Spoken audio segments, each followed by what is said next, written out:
کہانیاں گھڑتے ہو اور شعر و شاعری کرتے رہتے ہو. ظفر علی خان نے کہا تھا اسلام زندہ ہوتا ہے ہر کربلا کے بعد. کیوں پہلے اسلام مر گیا سی اور بعد میں کیا زندہ ہوا جی؟ یہ پڑھے لکھے لوگ جو بیٹھے. شعر و شاعری کیا ہوتی ہے یار؟ شعر و شاعری کیا ہے؟ یہ جو پڑھے لکھے لوگ بیٹھے ہو، کربلا کے واقعہ کے بعد یزید کی حکومت ختم ہو گئی تھی؟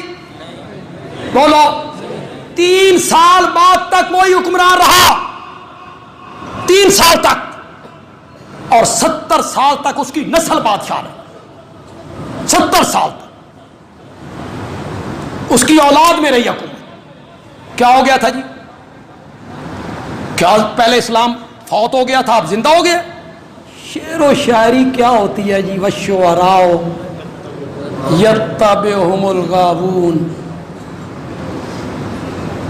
شاعروں کے پیچھے گمراہ لوگ چلتے ہیں.